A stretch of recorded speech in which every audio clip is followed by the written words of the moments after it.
Assalamualaikum warahmatullahi wabarakatuh. Innal hamdalillah nahmaduhu wa nasta'inuhu wa nastaghfiruh wa na'udzu billahi min shururi anfusina wa sayyiati a'malina may yahdihillahu fala mudilla lahu wa may yudlil fala hadiya lahu. Asyhadu an la ilaha illallah wahdahu la syarika lah wa asyhadu anna Muhammadan abduhu wa rasuluh. Allahumma salli wa sallim ala rasulina wa habibina Muhammad sallallahu alaihi wa ala alihi wa ashabihi wa man tabi'ahum bi ihsanin ila yaumil qiyamah. Qala Allah Ta'ala: Ya ayyuhalladzina amanu ittaqullaha haqqa tuqatih wa la tamutunna illa wa antum muslimun. Wa qala aydan ya ayyuhan nas ittaqu rabbakum alladzi khalaqakum min nafsin wahidah wa khalaqa minha zawjaha wa batha minhuma rijalan katsiran wa nisaa'a واتقوا الله الذي تساءلون به والأرحام إن الله كان عليكم رقيبا. وقال أيضا يا أيها الذين آمنوا اتقوا الله وقولوا قولا سديدا يصلح لكم أعمالكم ويغفر لكم ذنوبكم ومن يطع الله ورسوله فقد فاز فوزا عظيما. أما بعد فإن أصدق الحديث كتاب الله وخير الهدى هدي محمد صلى الله عليه وسلم وشر الأمور محدثاتها فإن كل محدثة بدعة وكل بدعة ضلالة وكل ضلالة في النار عزني الله وإياكم من النار. Bapak-bapak, ibu-ibu, kaum muslimin dan muslimat rahimani wa rahimakumullah.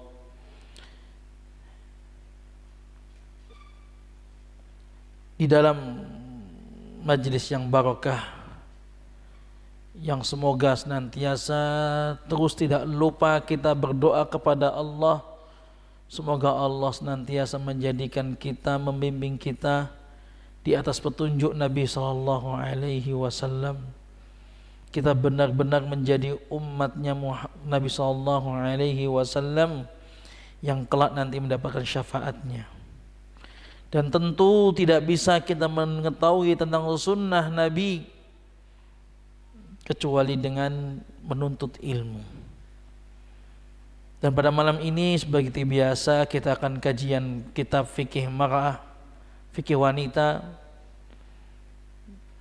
yang dimana kitab fikih ini tentu sangat bermanfaat bagi bapak-bapak, ibu-ibu, karena ya fikih itu juga bagian besar dalam masalah agama.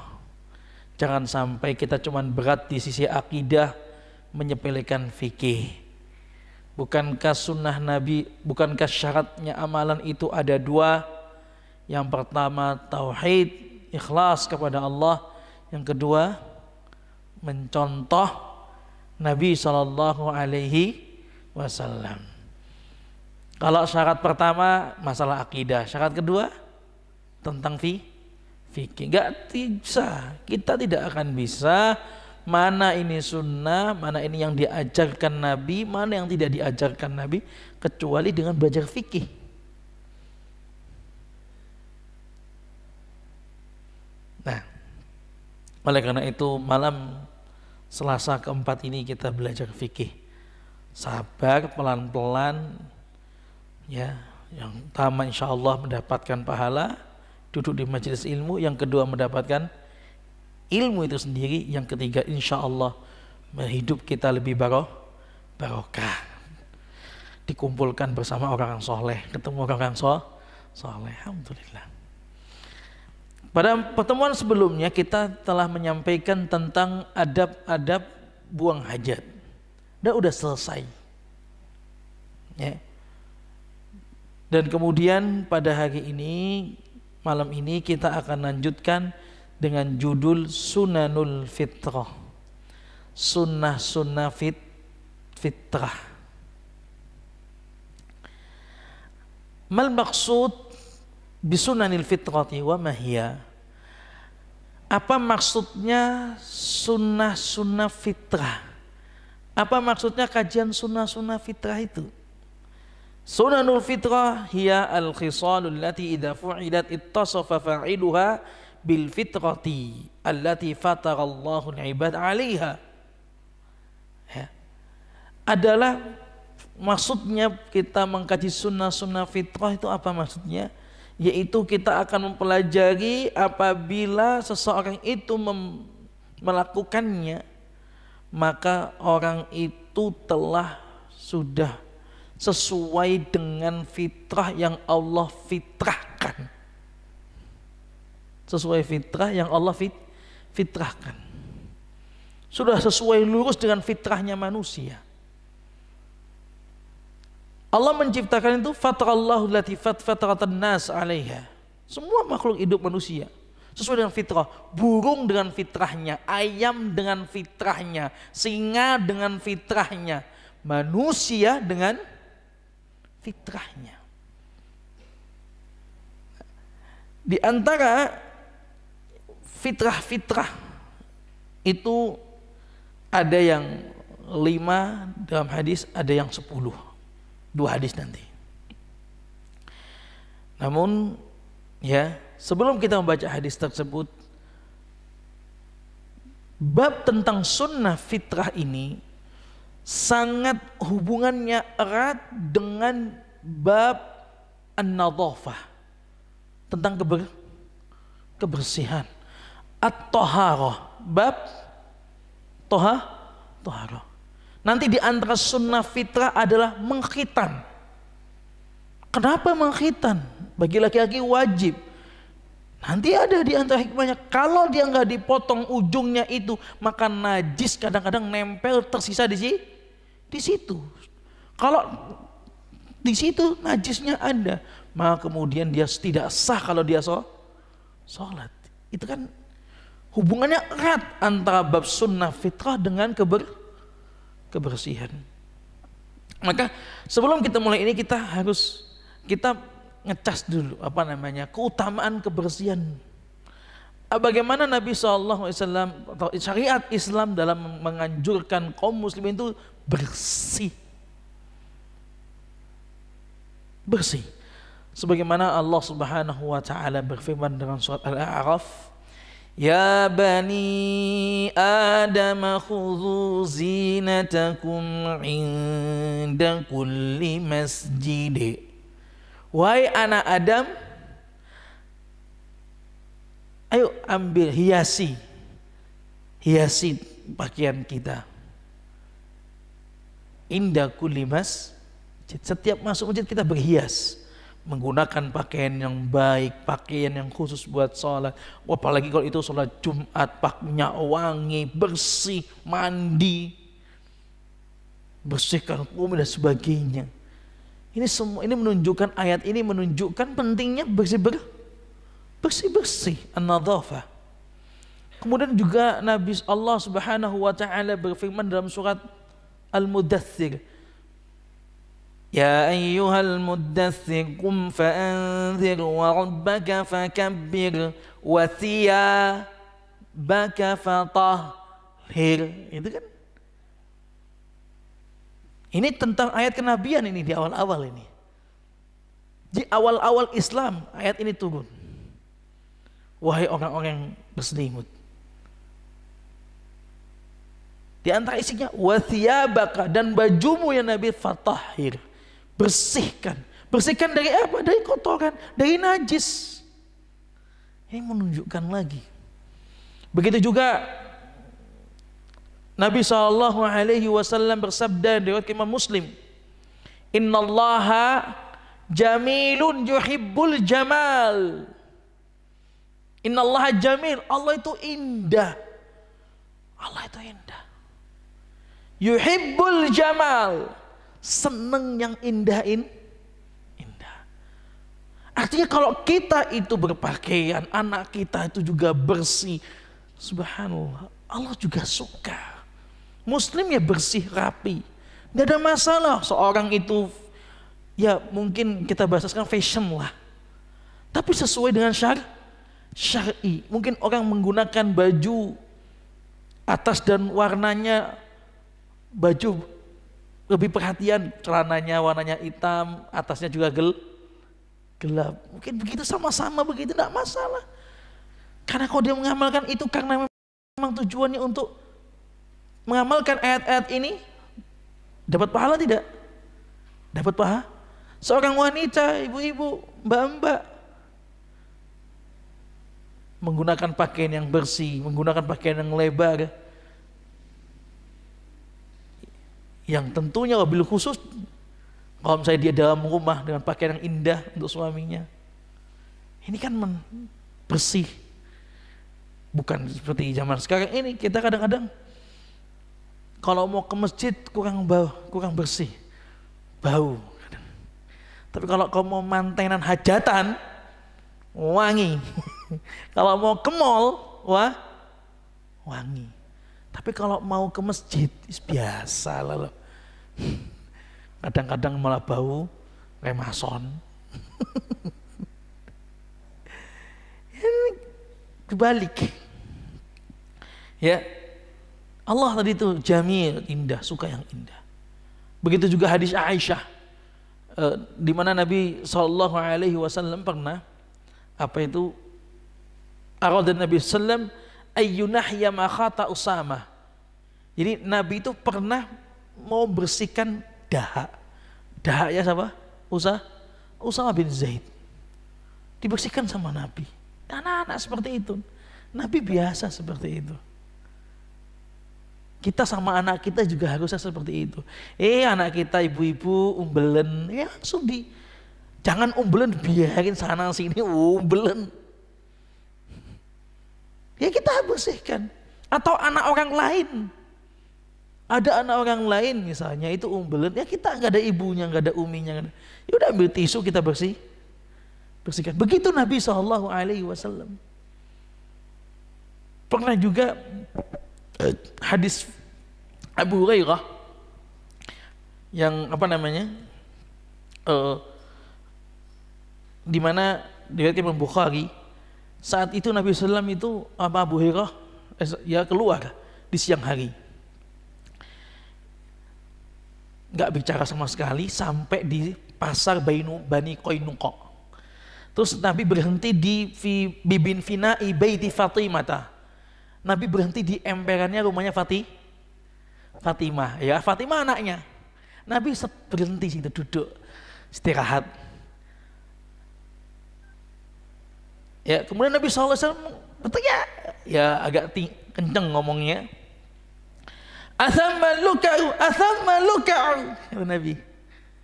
Mana cucuku ini? Cucuku mana cucuku? Ya, neriak-neriakin Hasan Husain. Itu Nabi. Tahu begitu, Fatimah mendengar. Nabi manggil cucu, ya otomatis namanya mbah datang cucu yang seneng dah. Cucunya Hasan Husain mau datang ke Nabi, sama Fatimah di stop dulu. Di stop bu, ini umat yang dengar, di stop. Diapain sama Fatimah? Katanya Abu Hurairah saat itu, ya fahabatu syai'an fadhanantu anha talbisuhu sahaban. Dibersihkan dulu, pakai gelang.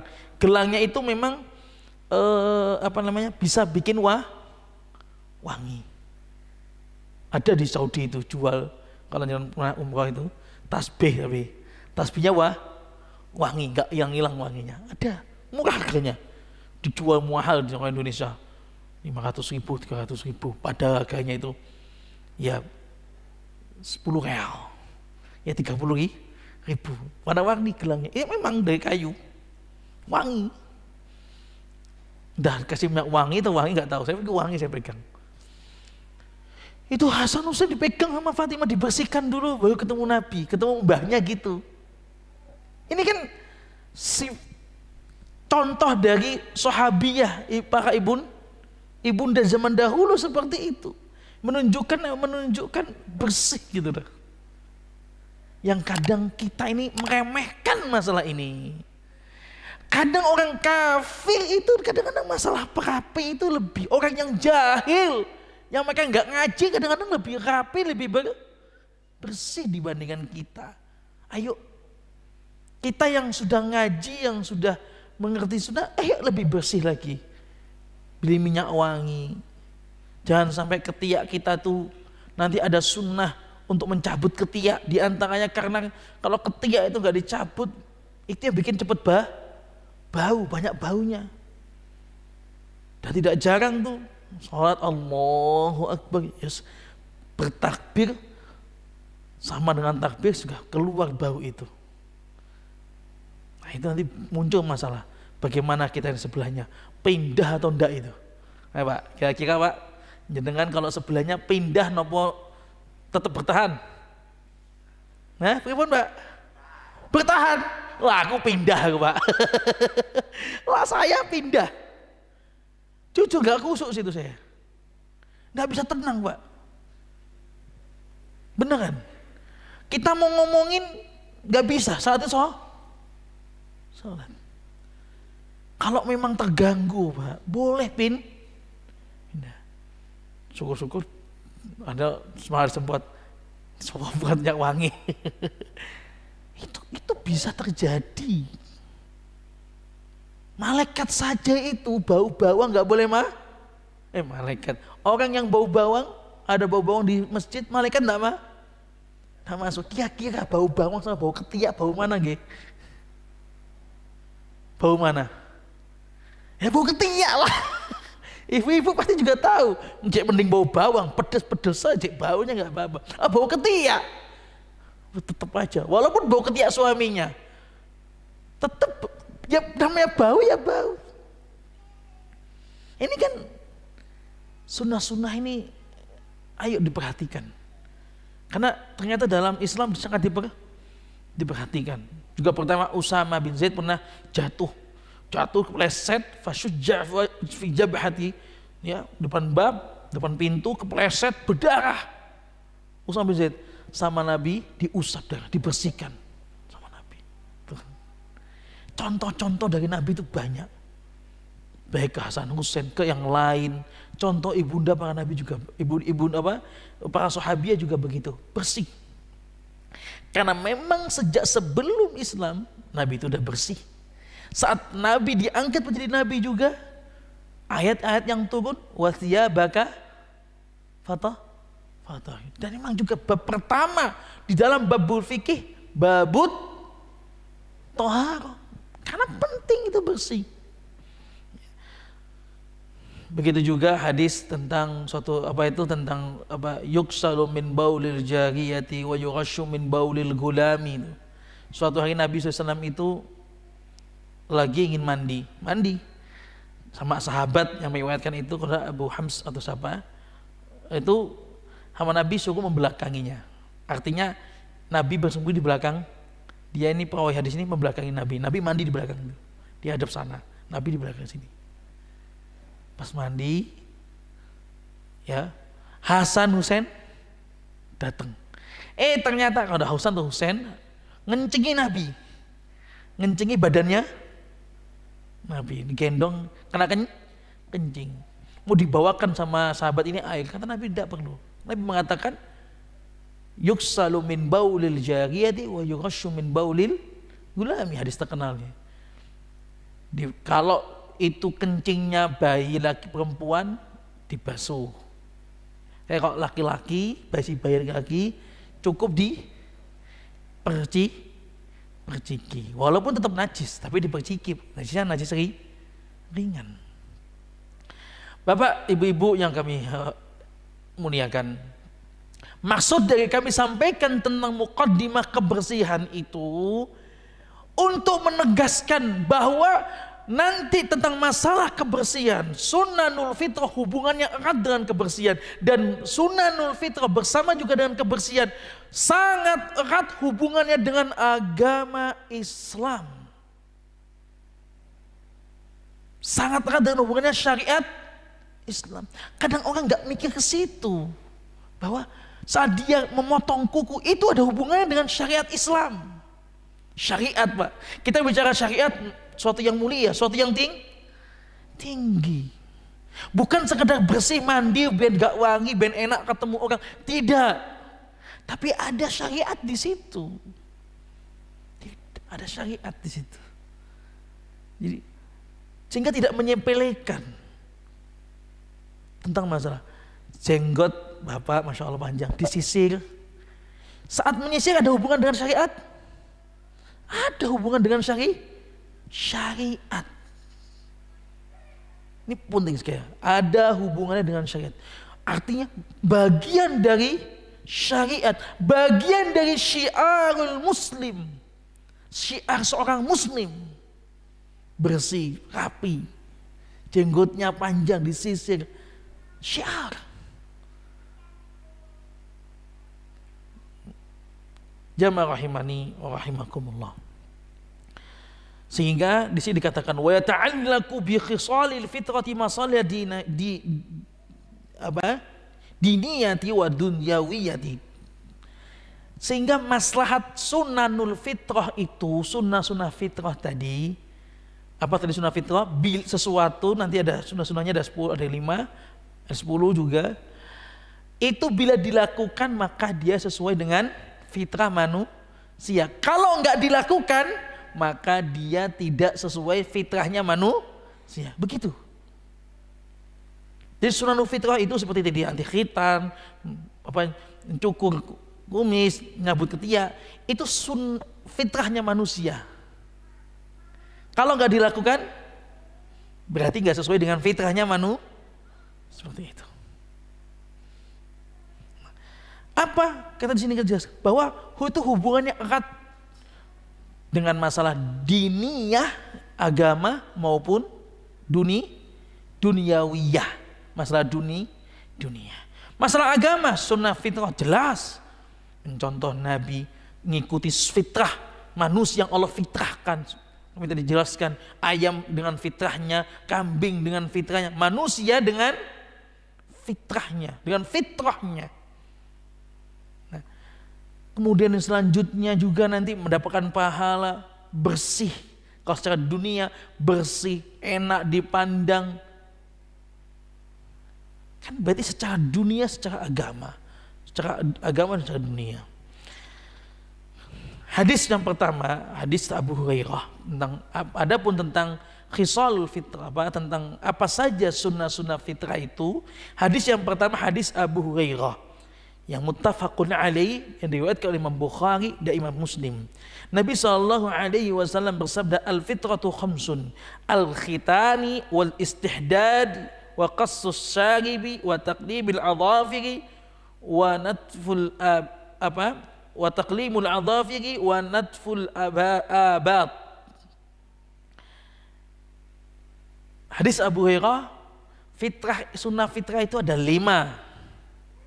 Yang pertama khitan, yang kedua istihdad, mencukur bulu kemaluan, wa qassus syarib, memendekkan bahasanya nih, kumis, wa taqlimul adhafir, ya, adhafir, ya, dan memotong kuku. Dan kemudian nomor 5 mencabut bulu ketiak. Hadis yang kedua, hadis Aisyah. Kita baca hadisnya dulu. Hadis Aisyah radhiyallahu anha qalat, qala Rasulullah sallallahu alaihi wasallam, ashrun minal fitrah. Ada 10 termasuk dari fitrah, sunnah-sunnah fitrah. Yang pertama, qashrus syarib, mendekkan kumis. Yang kedua, i'fa'ul lihyah, menjaga, memanjangkan jenggot. Wassiwaku, bersiwak. Nomor 3 itu. Nomor 4, was istinsyaqul ma, istinsyaq saat kalau wudu, ya, memasukkan air dalam hidung dan mengeluarkannya, itu namanya istinsyaq. wa qassul adfar, dan memotong atau mendekkan kuku. Nomor 5. Nomor 6, wa ghaslul barajima, dan mencuci barajim. Barajim itu kalau diterjemahkan sendi-sendi, atau yang kita bisa lebih paham lagi, lebih bisa detail lagi, para ulama menjelaskan sesuatu yang susah kesentuh air, yang jarang kesentuh. Seperti apa? Jari ini, sela-sela ini, apalagi kuping, lubang kuping ini kadang-kadang nggak kesentuh Ini disunahkan untuk dicuci, dibasuh. Nah, ini yang nggak kesentuh air, ketiak sini kadang-kadang. Nah, orang mandi kadang itu air tidak kesentuh. Kalau diterjemahkan tuh biasanya para penerjemah biasanya menerjemahkan dengan sendi-sendi. Tapi kalau untuk lebih detail lagi, yang susah, yang biasanya tidak terjamah dengan air, itu ghuslul barajim. Di antaranya telapak tangan ini kan sering bagian-bagian sini kan tidak, itu disunahkan dia dicuci. Nanti ada tuh hadis itu. Hadis setelah kemarin yang kita bicara adab kemarin ya, sudah kita bahas kemarin, bahwa setelah kamar mandi disunahkan nyuci tangan ini. Ini kan kebersihan. Walaupun masih dalam fitrah. Nomor selanjutnya nomor 7, wa natful ibti, yaitu mencabut bulu ketiak. Nomor selanjutnya nomor 8, wa halqul anah, memotong mencukur bulu kemaluan. Nomor 9, wa intiqasul ma, yaitu intiqasul ma izalatun najasah al-aliqatu bil fajr, yaitu istinja lah bahasa kita, bersihkan najis dari kemaluan. Istilah kita istinja. Istinqasul bil ma itu istinja. Baik buang air kecil, buang air besar, kita bersihkan. Itu nomor 9. Itu termasuk fitrah manusia. Nomor 10 ya adalah al-madmadha, berkumur. Jamaah rahimani wa rahimakumullah. Dari yang kita sebutkan tadi, ya, hadis pertama Abu Hurairah ada 5, hadis kedua Aisyah ada 10. Kesimpulannya semua apa intinya? Ya itu bagaimana tadi kami sampaikan di awal, bahwa sunnah fitrah itu berkaitan erat dengan kebersihan. Ya kan?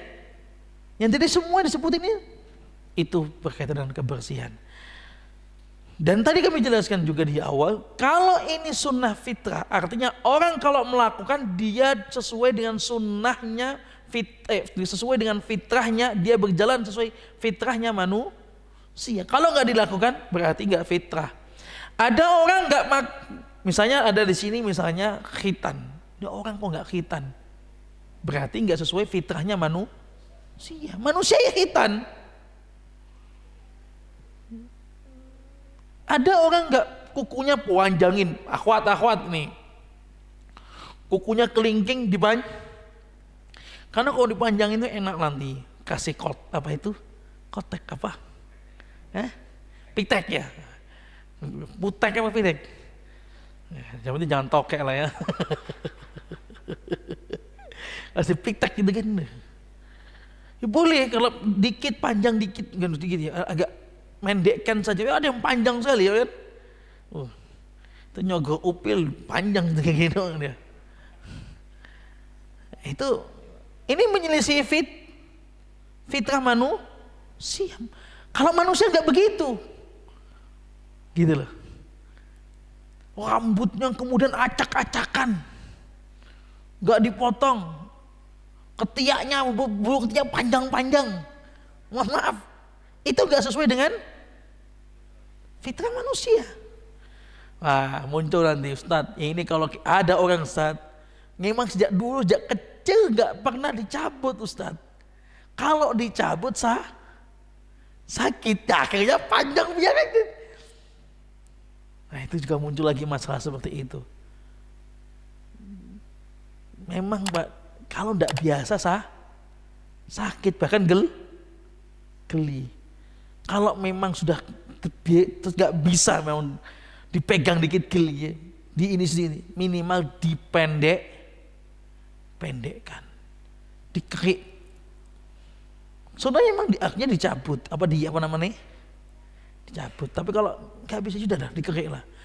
Tapi jangan kemudian jadi alasan ya geli sakit, akhirnya dipanjangkan, jenggotnya dicukur, ketiaknya dipanjangkan. Wah, kasus fitrah ini. Nggak sesuai fitrah. Ya. Jadi ada lagi juga misalnya tidak, kalau tadi bersiwak ya, orang nggak pakai, tidak bersikat gigi, tidak pakai, macam sekarang bisa dikiaskan dengan gosok gigi, nggak gosok gigi, yang nggak sesuai fitrah Pak. Sebab sekali lagi, sebab utamanya apa orang itu tidak melakukan? Karena hanya ngerasa bahwa fitrah ini hanya masalah kebersihan, nggak ada hubungannya dengan agama. Ini masalahnya.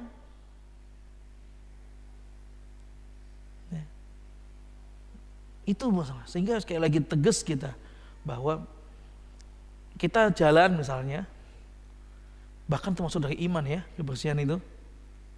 Jalan, ya kan, ada sampah, kerdus atau apalah, itu kan harusnya kita ambil. Saat kita ambil itu bukan sekedar masalah peduli lingkungan, bukan, tapi masalahnya agama, syiar. Naik mobil, naik motor, jenggot, gamis, jubah, Masya Allah, tidak isbal, jalan, lihat kotoran di pinggir jalan, matikan motornya, diambil sampahnya, orang lihat itu, Masya Allah. Kira-kira seneng gak Pak kalau orang lihat seperti itu? Ya ini loh, udah ngaji ya begini. Itu patut diviralkan kalau itu, difoto, diviralkan loh, gini loh, kalau udah ngaji itu gini. Pedulinya lebih karena masalah keimanan, berkaitan dengan masalah keimanan. Ya. Jamaah rahimani wa rahimakumullah. Di antara yang perlu kita bahas di sini adalah, di sini dijelaskan langsung halaman 40 ini, istihdad, yaitu memotong bulu kemaluan. Ya, mencukur bulu kemaluan. Disebut dengan bahasa Arabnya istihdad dalam agama, istihdad. Diambil dari secara bahasa yaitu hadidun. Apa hadidun? Besi. Hadidun besi, sehingga dinamakan dia istihdad. Kenapa? Untuk mencukurnya itu menggunakan besi, silet dari besi kan gitu kan, seperti itu. Pisau cukur dari besi, sehingga disebut dengan istihdad.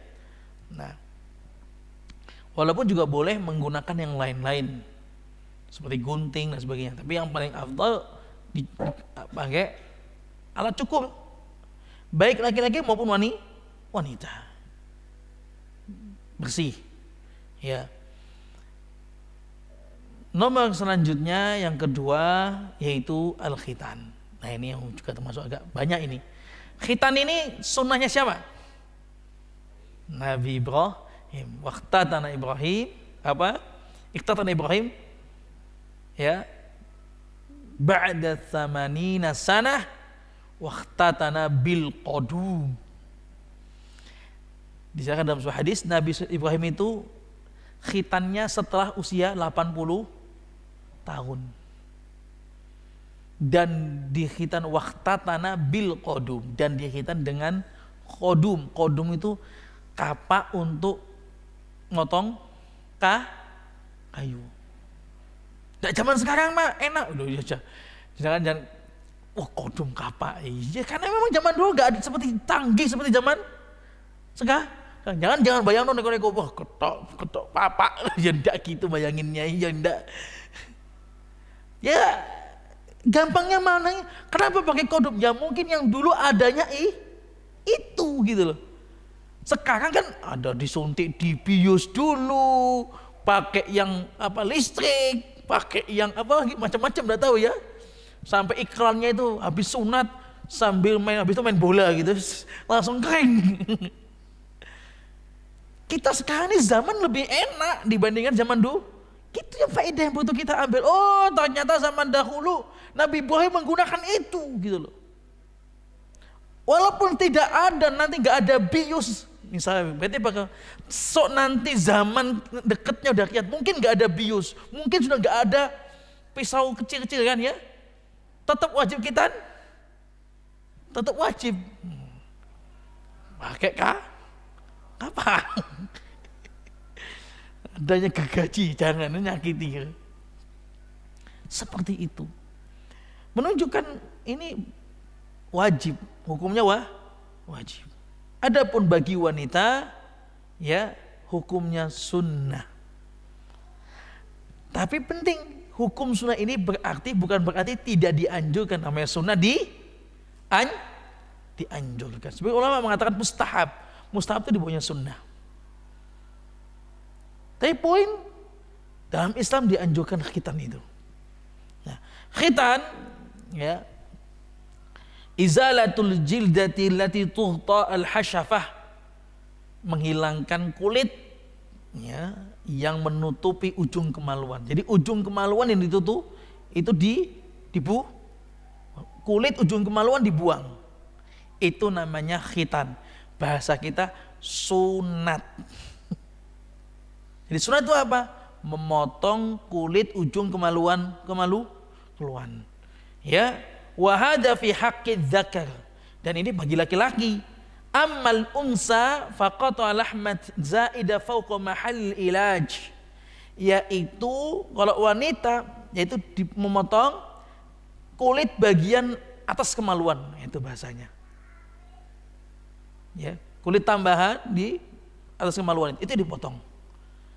Nah, kalau laki-laki khitan itu, Syekh Utsaimin ini menjelaskan di sini.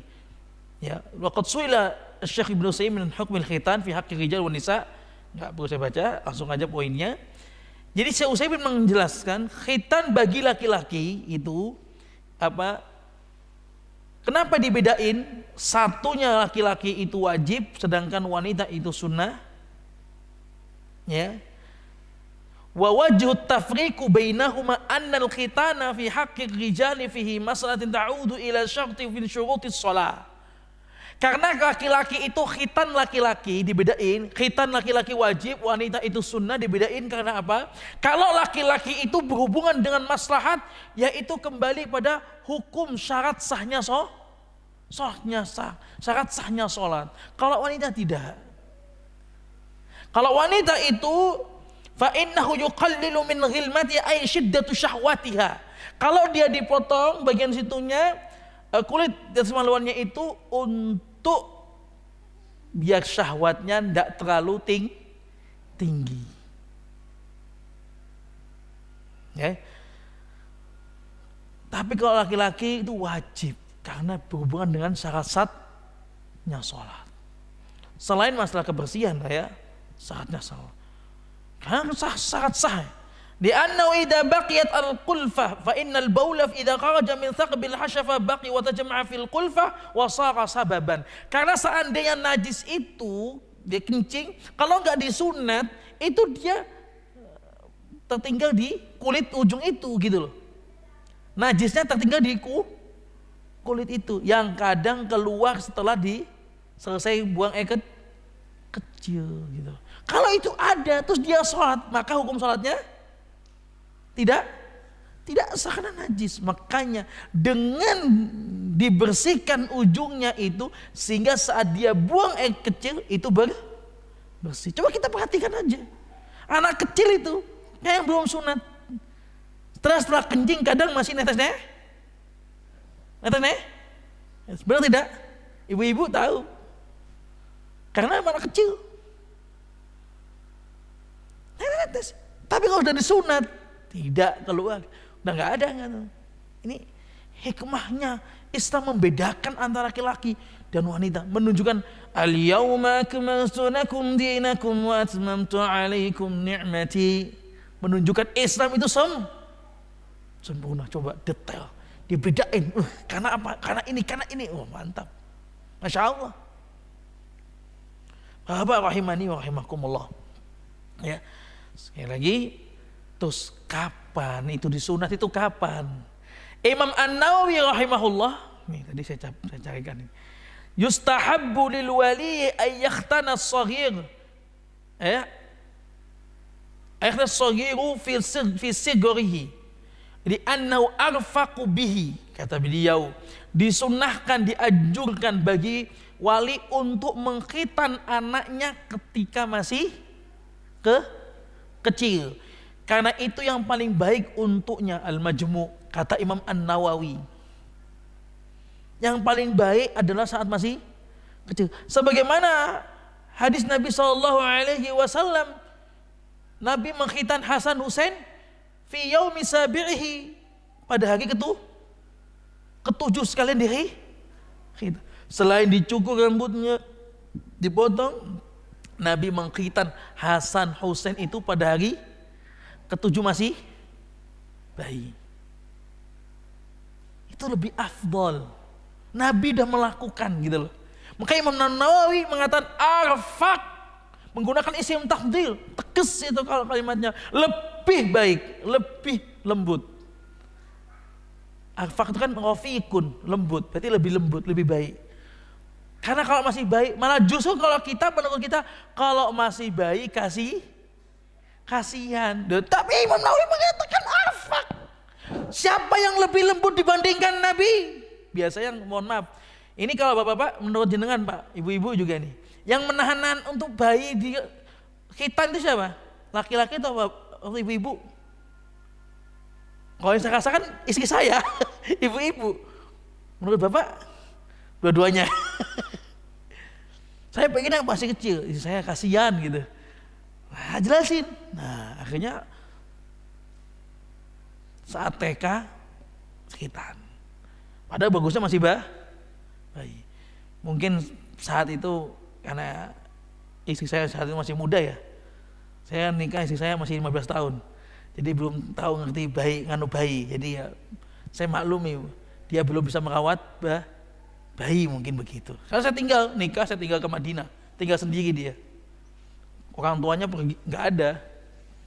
Jadi mungkin ya, setelah saya datang ke kumpul bareng lulus dari Madinah, saya khitan anak saya di usia TK.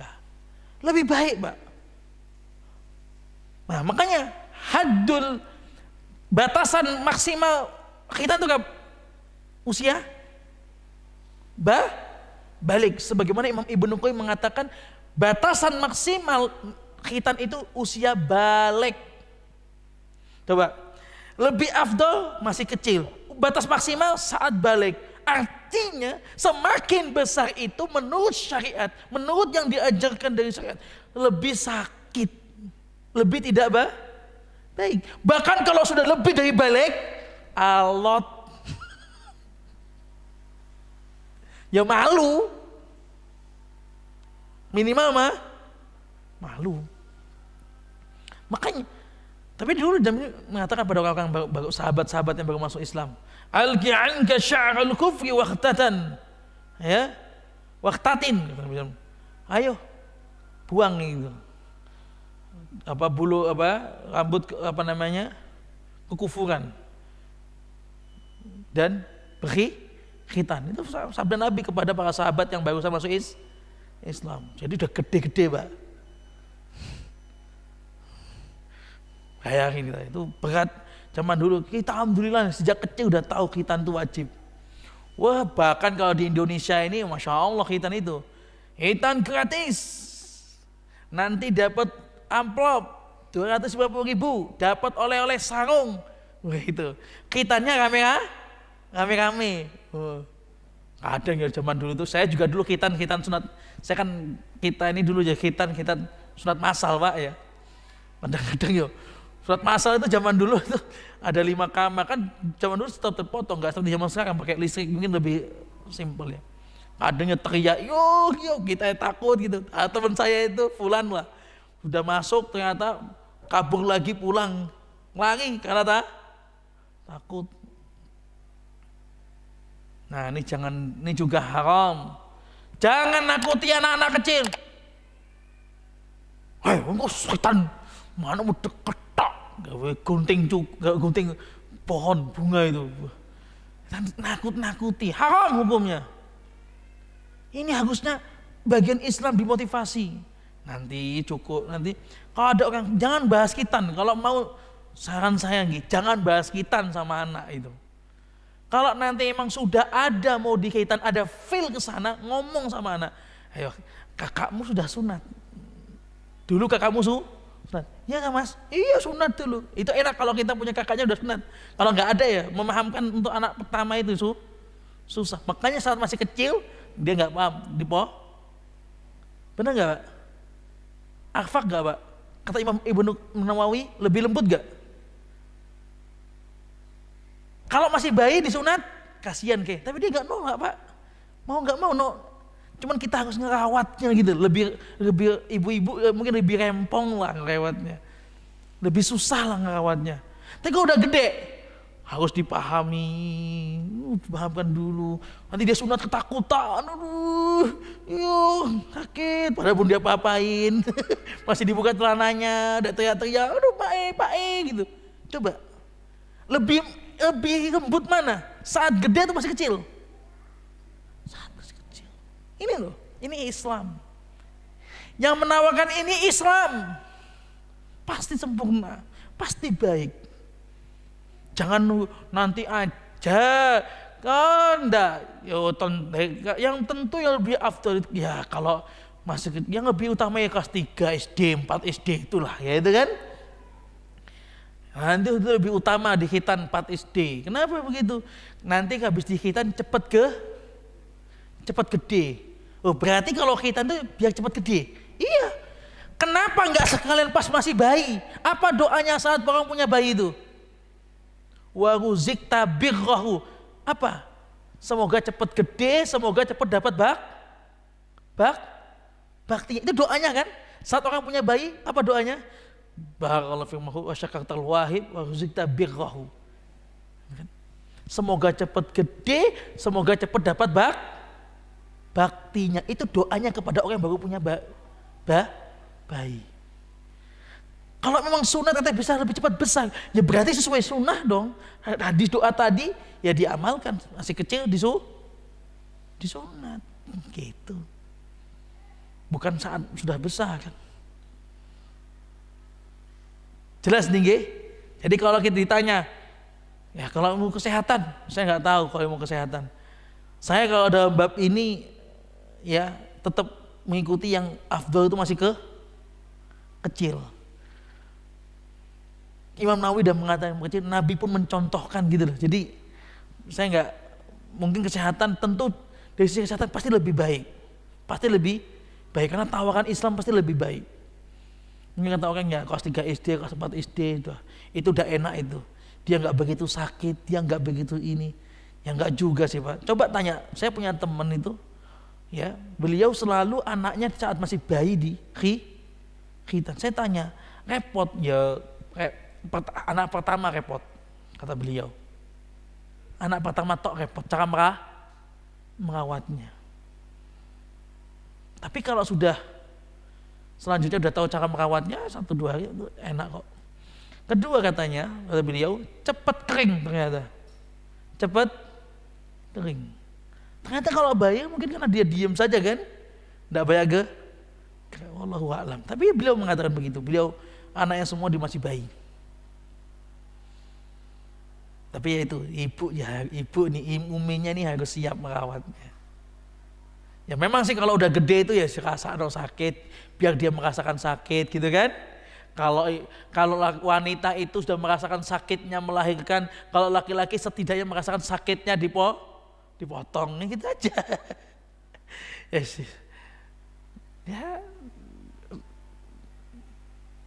Ya Jamaah rahimani wa rahimakumullah. Sehingga sekali lagi tetap yang lebih afdal itu saat masih kecil. Kata Imam Nawawi lebih lembut lebih baik. Dan batas maksimalnya balik. Sekarang bagaimana kalau dia setelah balik? Ini tetap wajib dipotong. Kalau dia nggak tahu, Allah maafkan, insyaallah. Ya. Kalau kata-kata di Indonesia ini sudah tahu semua. Justru kalau udah tahu, kalau udah terganjur ada, semakin besar, semakin alot katanya. Jadi dia takut. Kata-kata kan di kita ini sunat itu usia kelas 3, usia 9 tahun, 8 tahun. Itu banyak anak yang senang-senang itu saat sunat, bareng-bareng gitu sunatnya. Masya Allah. Itu indah itu. Ya, dulu di pondok juga begitu kami, bareng-bareng. Kipasnya cuma satu, gantian. Pakai sarung dulu kan, kipasnya gantian. Waduh, itu seperti itu. Masya Allah. Ada enggak teman saya sebelah saya itu bengkak maluannya karena gondongan apa? Gondoan. Itu di apa? Ya, kondisi-kondisi kita ya begitulah. Tapi yang sekarang ini Masya Allah, anak saya yang kedua kemarin pakai yang listrik, cepet kering langsung, enak itu memang. Walaupun memang lebih mahal, tapi insya Allah masih banyak yang kita yang gratis. Masjid, nah ini juga silakan. Ya. Kalau dulu kita yang bayar, sekarang sediakan fasilitasi. Jangan ngomong khitan kepada anak kecuali memang sudah mau di khitan.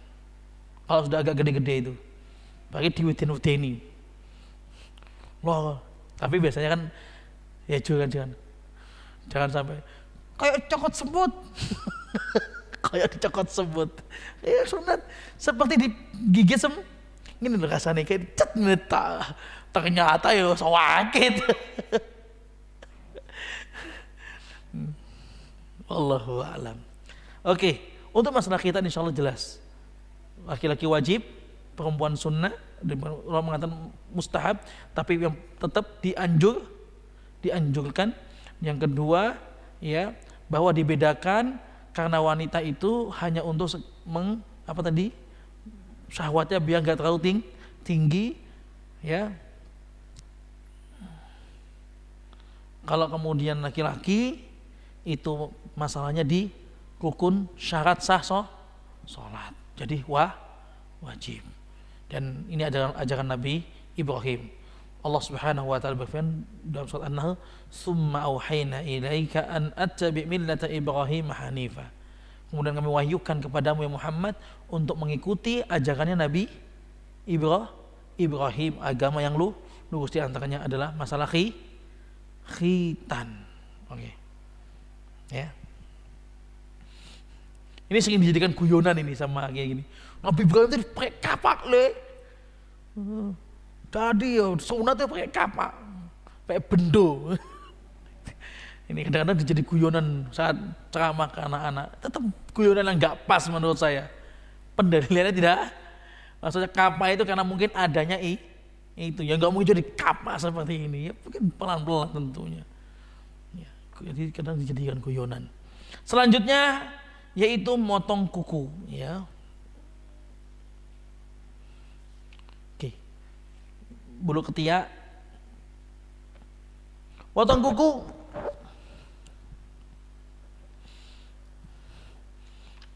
Wabil khusus ini semuanya di hari Jumat.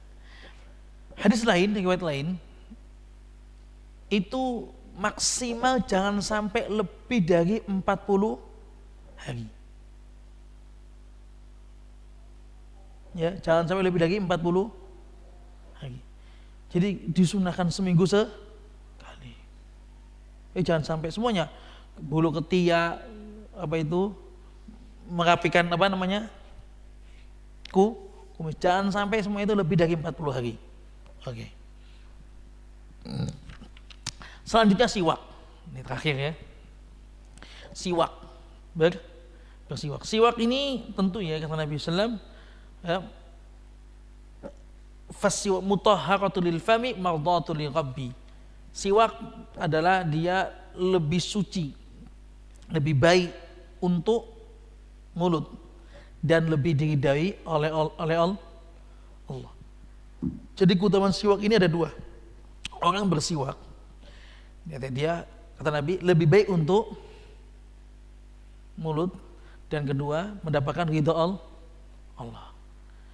Beda dengan pasta gigi, juga baik. Ya, kalau dia nilainya untuk membersihkan biar orang itu dia mendapat pahala dari sisi membersihkan. Ya, tapi semoga pakai pasta gigi itu juga Allah ridhoi. Tapi yang pasti siwak itu lebih diridhoi oleh Allah Subhanahu wa taala. Nah, tempat-tempat siwak ya banyak sekali. Di sini ada 12 sunah-sunahnya ya.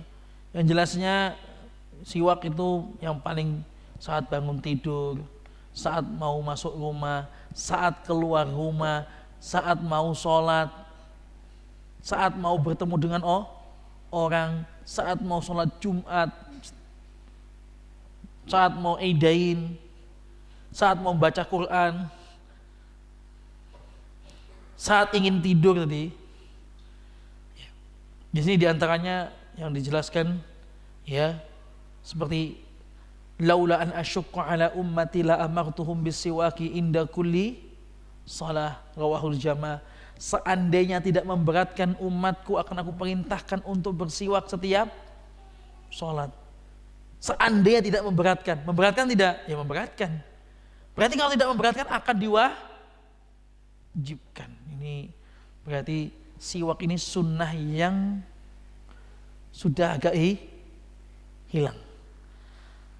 Nah, kebanyakan kita itu memang ya kalau kita mungkin tidak terbiasa. Ya. Karena mungkin kita nggak tahu cara makainya. Ada yang kita bawa hilang. Jadi siwak itu, Pak, siwak itu cara memeliharanya harus ditutup. Ujungnya ada tutupnya, tutup pulpen. Kemudian dia dicelupkan di air. Gitu. Ya kalau ada orang tuh siwakan terus, nanti pakai lagi 2-3 hari nggak pernah dicelupin air, ya nggak suka lah. Ya kalau setiap sholat itu dibasuh dengan air, ditutup lagi pakai begitu. Siwak tuh seperti itu. Ya. Ini kita semua, saya juga dan semuanya. Kalau di Saudi lebih mudah kita melakukan, karena banyak orang melakukan. Kalau di Indonesia ini karena jarang, kita akhirnya juga jarang. Benar lingkungan ini membawa ini. Dan ini kedudukannya sampai mendekati wajib. Bagaimana dengan perempuan?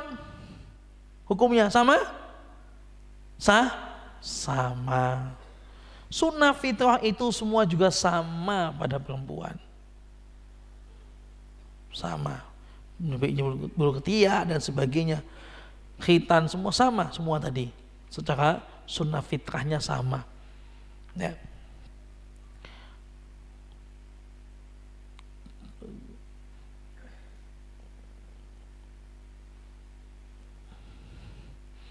Nabi bangun tidur. Karena idza qama liyastahda yusawwisu fahu bisiwak. Itu Nabi kalau ingin tahajud pakai siwak.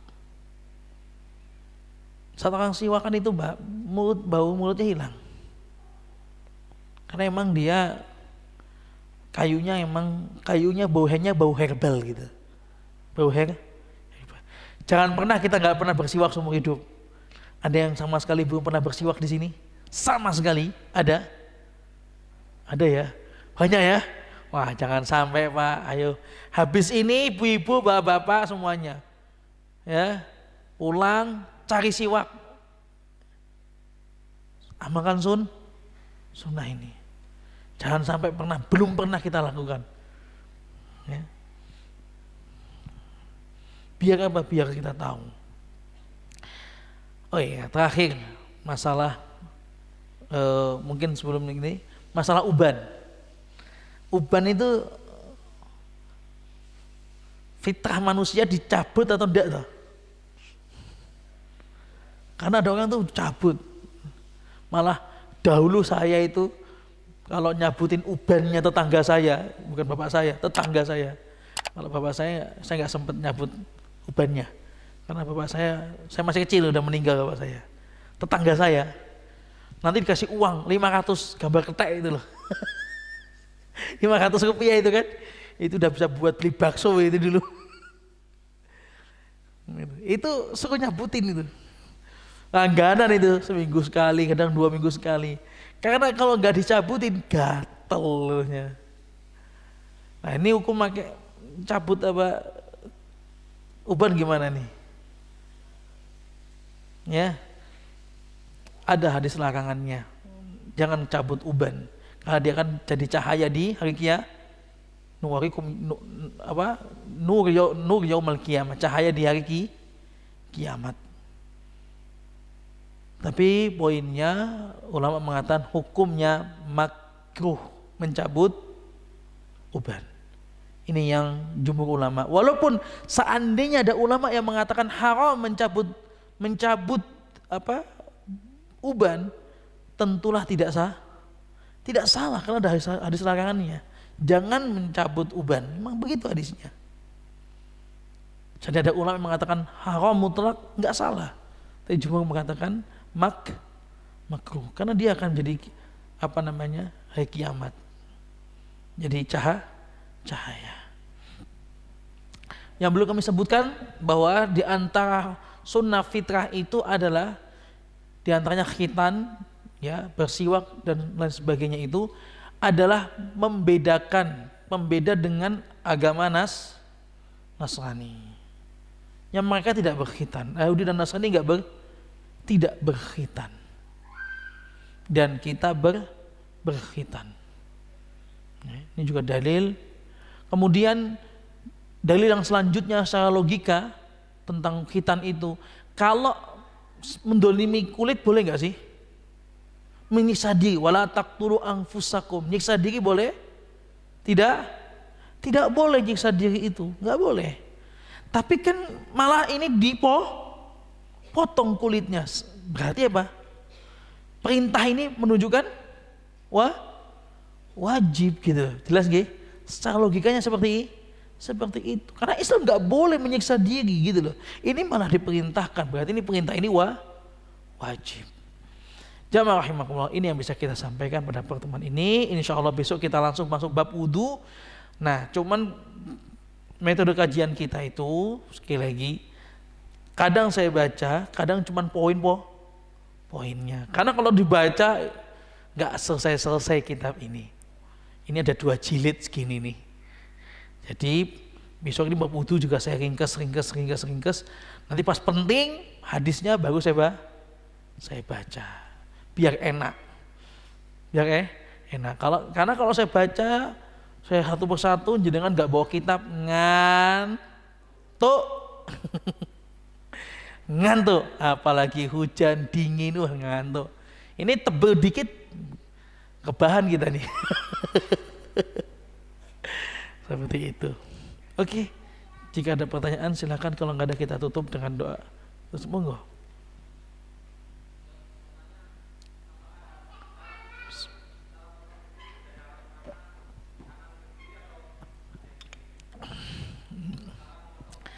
Cara motong kuku dari mana? Ya tidak ada cara khusus. Yang ada intinya yu'jibuhut tayammun. Nabi itu suka yang dari kanan. Kalau ini kanan mana? Kanan mana kanan? Ya ini tangan kanan. Dari kelingking dulu mau sini silahkan. Yang penting tangan kanan. Baru tangan kiri. Kalau mungkin tangan kanan, yang kanan saya ini paling kanan kelingking, ya kelingking dulu, monggo. Kalau yang sini yang paling kanan mana? Jempol. Ya monggo. Kalau itu kita memahami seperti itu, silahkan saja. Tapi yang jelasnya tidak ada cara khusus. Yang penting dipotong. Tidak sampai habis, dipendekkan. Kuku itu dipendekkan. Ada lagi? Cukup?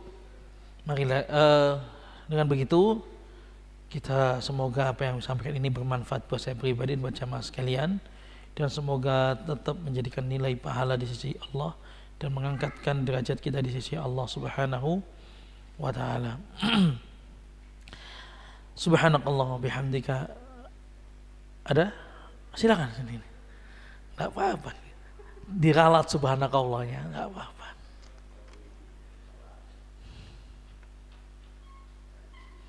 Afwan Ustadz, Afwan pertanyaan. Assalamualaikum Ustadz. Waalaikumsalam warahmatullahi wabarakatuh. Afwan, pertanyaannya tidak sesuai materi karena ini titipan. Titipan. Apa hukum suami yang menghujat istrinya seperti bilang istri bodoh, istri pikirannya kerdil hanya karena pendidikan yang lulus SD? Ya, kalau ini pertanyaan ini jelas lah, kalau sudah jelas tidak bolehnya. Ini titipan untuk nyindir atau gimana ini? Ya. Kalau pertanyaannya seperti ini, bilang bodoh, bilang kerdil, jelas tidak boleh, haram. Merendahkan itu haram. Bapak, kalau masalah pasangan rumah tangga, jenengan lebih mengerti lah, jenengan lebih tua daripada saya, ibu lebih dari saya. Tapi coba lihat kemuliaan seorang manusia itu, orang yang sudah meninggal saja itu masih memiliki kemuliaan. Orang udah meninggal, jenengan gibahi, dosa enggak? Sudah meninggal orangnya, dosa enggak? Dosa, walaupun dia udah meninggal, berarti masih punya kemuliaan. Sudah meninggal, langkahi kuburannya, boleh? Enggak boleh. Di dalam kitab bab luqatah, bab barang temuan, setelah itu akan dibahas dalam kitab fikih tersebut anak temuan. Di antara anak temuan, kalau ada anak bayi tergeletak di situ, orang buang, itu kan hukum mengambilnya fardu kifayah. Bila ada yang udah ngambil, semua gugur. Tapi bila tidak ada yang mengambil, itu sekitarnya semua dosa. Di situ ada bayi tergeletak gitu kan. Kita yang semua di sini nih, kenapa? Kemuliaan seorang manusia. Apalagi istri. Nah itu sudah ini jenengan lebih ngerti daripada saya. Dengan status pendidikan SD dan sebagainya. Ya ini, marilah kita bertakwa dalam masalah ini. Nasihat buat saya pribadi, buat semuanya. Ya. Yang tadi hanya sekedar masukan dari saya, bukan nasihat. Jenengan lebih ngerti, Pak. Ini ibu juga lebih ngerti. Ya. Kemudian, tapi pertanyaan seperti ini sekali lagi jangan sampai untuk menyindir. Kalau untuk bertanya, saya jawab. Tapi kalau tujuan untuk menyindir ini enggak pas. Ini pertanyaan seperti ini harus pertanyaan privasi sebetulnya. Harus mending datang gitu ke secara pribadi. Karena dari pertanyaan apakah hukum suami menghujat istrinya seperti bilang bodoh, ya jelas tidak boleh. Tapi kita jawab secara profesional. Tapi kalau ini ada masalah memang dalam rumah tangga di antara jamaah itu, jangan ditanya seperti ini.